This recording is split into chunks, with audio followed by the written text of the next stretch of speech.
All right, Eli Holstein is back, maybe better than ever. If he's better than ever, I'd say that's a pretty good thing for Pitt in 2025. Let's talk about what Eli Holstein was through those first 7 games, plus a handful of starts that he made for Pitt. Obviously, the 7 games where they won, he was pretty good, although not without his ups and downs, as he would readily admit. We got a chance to talk to Eli Holstein for the first time in spring camp yesterday.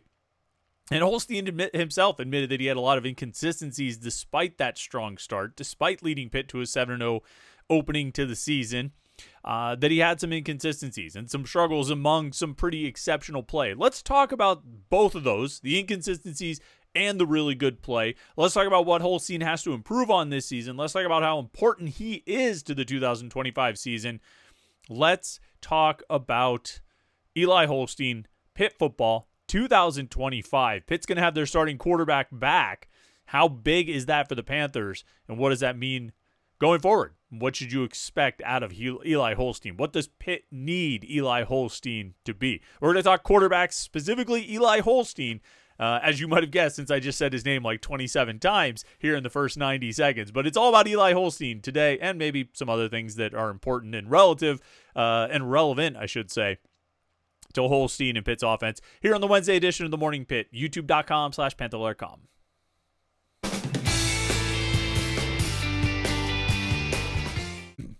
Yes, the Wednesday edition of the Morning Pitt, youtube.com/Panther-Lair.com. I'm Chris Peak from Panther-Lair.com. You see the website below, Panther-Lair.com. We're on the 24/7 Sports Network now. You missed out on the opportunity to get your first year of Panther-Lair.com for 75% off. I apologize for that. That's too bad. We gave you advance warning and told you the special was going to be running out soon. So now we're only going to give it for 50% off. That's a pretty good deal. Make sure you go over to the website right now. Get VIP access where you can not only get all of our great Pitt content, but also pretty much read all the premium content and premium message boards across the 24/7 Sports Network. Now, you're not going to be able to go and post on the West Virginia premium message board unless you subscribe to their board, and ditto for Penn State or North Carolina or anybody else that you might be interested in reading about. But you can go read those boards. You get access to the entire network, the entire 24/7 Sports Network, which is pretty great because there's a lot of great team sites out there on the 24/7 network. So you get access to all of that with your premium subscription to Panther-Lair.com. So head over to the website, Panther-Lair.com, on the 24/7 Sports Network. Get 50% off your first year. It's a great deal, and one that you need to take advantage of because this special also will have a shelf life. It's not going to last forever. So get it now and be a part of the best online Pitt sports community that you're going to find. All right, Eli Holstein spoke to the media yesterday, and that was a momentous occasion. And I'm not exaggerating. When Eli Holstein spoke to the media yesterday after Pitt's practice in the South Side, it was practice number 4 of spring camp, and Eli Holstein came in. We talked to Pat Narduzzi as we do after every practice. We talked to Sean Fitzsimmons. We talked to Jake Overman, and the final guest of the day, none other than redshirt sophomore quarterback Eli Holstein. And it was a momentous occasion, and I'm not saying that to joke or exaggerate, but it was a momentous occasion because it was the first time we talked to Eli Holstein since. You want to guess when the last time Eli Holstein did a press conference was? Post-game after the Cal game. After Pitt beat Cal at Acrisure Stadium, that was the last time Eli Holstein addressed the media in Pittsburgh. Now, our man Jerry DiPaolo went out a couple weeks ago to a charity event that Eli Holstein was participating in, and Jerry got to talk to him there. But as far as addressing the larger Pittsburgh sports media, yesterday was the first time since the Cal game. 157 days without talking to Pitt's starting quarterback. That's like 5 months, 5 months in a week, 22 weeks, plus a handful of days between the, times we spoke to Pitt's starting quarterback. Now, that's not altogether it's not like you can't understand. He was hurt after the Syracuse game, so he didn't talk then. The other games that he played, he got hurt and came out of, whether it was the Louisville game or the Virginia game. He came out of due to injury, and he wasn't going to talk after those games if he left due to injury. And then there was no real, obviously he didn't play in the bowl game, so we weren't going to talk to him then. And then there was no real opportunity otherwise. But 157 days later, we got a chance to talk to him. That video is here on youtube.com/Panther-Lair.com if you want to check it out. Check out that interview. I'm going to write about it as well. We'll have an article about Eli Holstein and what his journey through his first season at Pitt was like. Interesting guy, smart guy, good insight, and it was a good interview. It was 13, 14 minutes long. So go watch the video here at youtube.com/Panther-Lair.com, and you can check out our coverage at Panther-Lair.com as well. But as we talked to Eli Holstein yesterday, we covered a lot of ground with him, covered a lot of topics, talked about what his season was like. And I asked him, and I sort of, almost jokingly, it was like, this is probably too big of a question for the setting we're in right now, but how would you what were your takeaways from your first year of active play as a college football player, where he comes in as a redshirt freshman, enrolled at Pitt last January, eventually earns the starting job, moves through the first 7 games undefeated, starts the SMU game where he came out of that game. He wasn't hurt. He just, they replaced him because everybody was bad that day, and they just replaced everyone. But then, he started that game. That was a loss. The Virginia game was a loss. The Louisville game was a loss. So he's 7-3 as a starter in his first year as a starter, 7-0 when he finished a game. Because although you could probably include the SMU game, it's a 7-1 when he effectively played the whole, when he didn't leave a game due to injury while trailing. let's say that, since he left, or I forget what the score was when he got hurt in the Virginia game. But the Syracuse game he left due to injury. Anyway, 7-3 as a starter, 7-1 when he basically plays the whole game. How do you, in your first year as a starter, I asked him, how do you what do you make of that? What do you make of that season? What's your overall take on it? And here's what he said. Ups and downs, highs and lows, definitely. It was a great moment when I found out that I was a starting quarterback, and then going through those games, those highs and lows in those games as well. Starting off slow against Cincinnati, and then coming back at the end, winning that game. The ups and downs of the West Virginia game, coming back and winning those games. Then having a great game against UNC, breaking some records. It was a lot of fun. Then some adversity hit, and I started getting into injury trouble, stuff like that, and just not being able to be out there with those guys. Being able to play with them, and nothing that I could really do out there on the field with them really hurt. But that's part of the game, something that I gotta be able to handle and just push through and look forward to next year. So I thought that was interesting, and I thought a lot of things in there were interesting, but the thing that was maybe most interesting to me, and I think it's one of the most relevant things to talk about as we discuss Eli Holstein, his impact on the 2024 season, his impact on 2025, what it could be, what it was last year, what it could be this year, is the inconsistency that you mentioned, and he talked about the Cincinnati game, and he's absolutely right. I don't have my legal pad. I have the back of a piece of paper here where I jotted down some stats. Look, Eli Holstein, in the final 3 drives of the Cincinnati game, so the final drive of the third quarter and then the 2 drives in the fourth quarter, he was awesome. I mean, almost as good as you could possibly be as a quarterback. I mean, he was sensationally good in those 3 drives.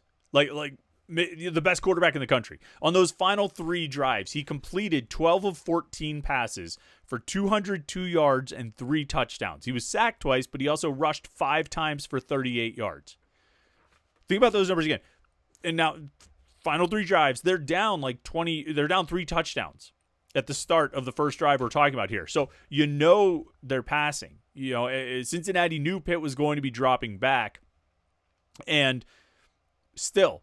And he was okay on that first drive. He was, 2 of 3 for a touchdown, 19 yards. He also rushed 3 times for 26 yards and got sacked once. So he was okay. Where he really lit up was in the fourth quarter, where, again, Pitt is passing, and Eli Holstein in the fourth quarter of that Cincinnati game goes 10 of 11 for 183 yards and 2 touchdowns.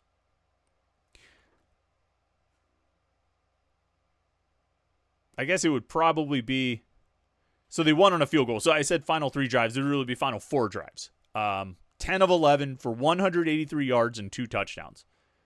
That's a sensational stat line in the fourth quarter. And he also rushed twice for 12 yards. I mean, he was just he was really good. Now, prior to those drives we're talking about, he was not good. 8 of 21 for 100 yards and an interception. So he starts the game completing 8 of his first 21 passes for 100 yards and a pick. And he finishes the game going 12 of 14 for 202 and 3 touchdowns.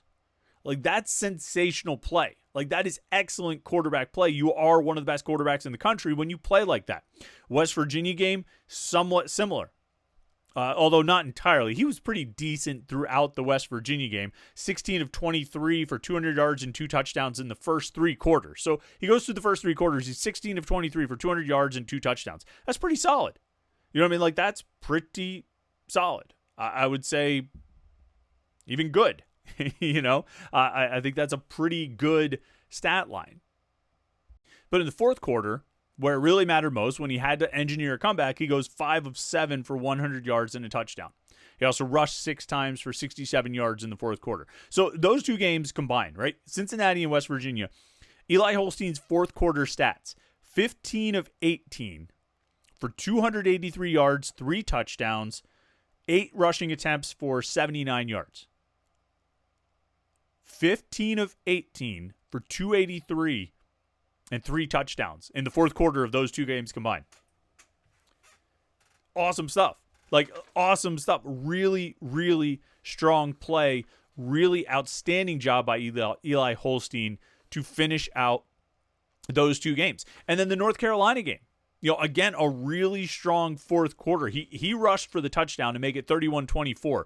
Pitt gets the ball back with I forget how much, like 9:58 or 9:24 or something like that, 9+ minutes left to go. And obviously you're looking to add to your lead. You're up by a touchdown. You're looking to add to your lead, but they get the ball at their own 8. So you're looking to take time off the clock and potentially add to your lead. They end up running more than 7 minutes off the clock. They have faced 3 third downs the whole time. Only faced 3 third downs. They convert 2 of them, and Eli Holstein does a whole lot to keep the ball moving. He makes 1 pass that picks up a first down. He throws a 10-yard pass to pick up another, to convert a third down. He rushes for a first down. He throws for another first down, throws for another first down. So Pitt picked up 4 first downs on that drive exclusively from Eli Holstein with passing and rushing. And he eventually drives them down to get the field goal that makes it 34-24 and puts Pitt ahead for good.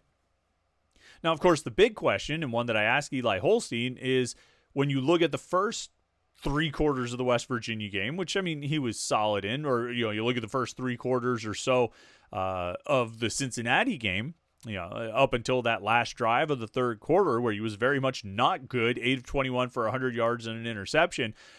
How does he balance out that inconsistency and strong play? And I asked him, do you feel like some of those inconsistent plays were, how much do you put on just youth and inexperience, when you look back on it? And this is what he said. Those are my Cincinnati, my first away game in college football. Playing in a hostile environment in Cincinnati was a great experience for me. And, the way I was handling adversity in the beginning wasn't the way I needed to, but then I was able to, flip a switch, turn it back on. And we were able to go out there in the second half and win the football game. But most of that comes with, it's my first time in that situation. I learned from it, and luckily we were able to get out of there with a win. I just got to look back at all those mistakes that I made, watching film, going over it with Coach Bell. I got to learn from him, and it's definitely going to help me with my game next year, and I'm really excited about it. So I sense a lot of confidence there. I sense a lot of confidence from Eli Holstein that he learned from some of the mistakes he made last year. And it was interesting as we talked to him about his relationship with Cade Bell and how Cade Bell interacts with him now, their level of communication, their level of understanding, how they can sort of talk about the offense to each other. It gives you a lot of, I think it should give you a lot of confidence about where this offense can be in year 2 with Cade Bell and year 2 with Eli Holstein. That his understanding and how much he has grown over that year of experience seems pretty considerable. He talked about how they can talk to each other, how they have a greater understanding together. And I think that's huge for where this offense is going to be this year because, again, you got to block for him. You got to catch his passes. But Eli Holstein himself has to play at a higher, more consistent level. Or let's say he needs to play at a higher level more consistently. I don't know if he's going to be the guy who completed 12 of 14 for 202 yards and 3 touchdowns over the final 4 drives at Cincinnati. I don't know if he's going to be that guy for an entire game. It's probably unlikely. There'll be moments of inconsistency or misses or whatever, mistakes.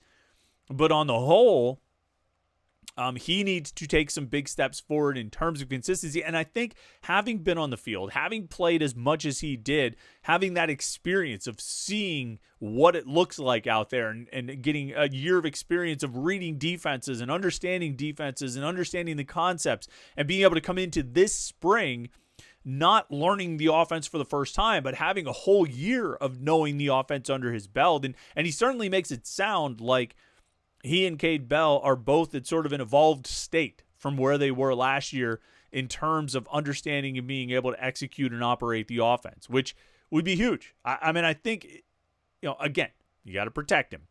But Eli Holstein can be the single factor that puts this team over the top. Because if they can protect him and the receivers can catch the passes and make the plays like they did, and Desmond Reed can make the plays like he did, Eli Holstein operating the offense can get this team to a lot of success. Maybe even to the point where if the defense has gaffes or mistakes or misses or gives up plays, Pitt can count on its offense to overcome those mistakes. But that's going to be on Eli Holstein. There's a lot riding on his shoulders this year. There was a lot riding on his shoulders last year, but he really wasn't prepared for it. He was a redshirt freshman playing for the first time. Well, now he's coming into this year with a lot of experience, with a lot of, a really solid track record, a strong resume, and he needs to play like it. And I think there's a good reason to believe that he will. And that rushing element, we talked about how the Cincinnati game in those final 4 drives, he had 5 carries for 38 yards. The fourth quarter against West Virginia, he had 6 carries for 67 yards. Made plays with his feet in the North Carolina game in the fourth quarter. Like, that's a part of his game, and that's going to put him at risk for taking extra hits and potentially injury, but it's also going to lead Pitt to wins. They will get big plays that they need, like they did in the fourth quarter against West Virginia last year. They will get big plays that they need with Eli Holstein running the ball, either by design or scrambling.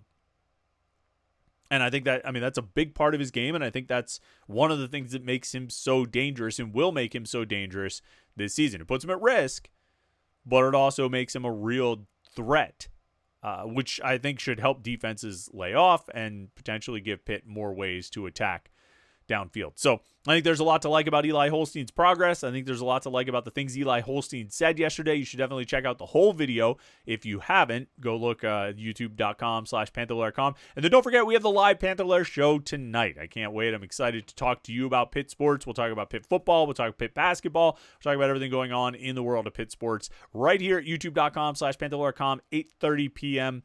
tonight. Join in with your comments and questions. It should be a lot of fun. All right, do me a favor and like this video and subscribe to youtube.com/Panther-Lair.com so you don't miss any of our Pitt video content. And I think that's about it. Thanks for tuning in today. Hope you had a great week so far. Enjoy your Wednesday and stay tuned to Panther-Lair.com for lots of Pitt content. Videos, articles, photos, practice reports, all those things. Panther-Lair.com. Yeah, and that's it. I just wondered if I mixed up the Panther-Lair.com and youtube.com/Panther-Lair.com little promo things I do, because sometimes I get them mixed up in my head. But like and subscribe, check out the site. Have a great Wednesday. We'll talk to you tonight for the live show, and then we'll see you for the Morning Pitt tomorrow right here, youtube.com/Panther-Lair.com.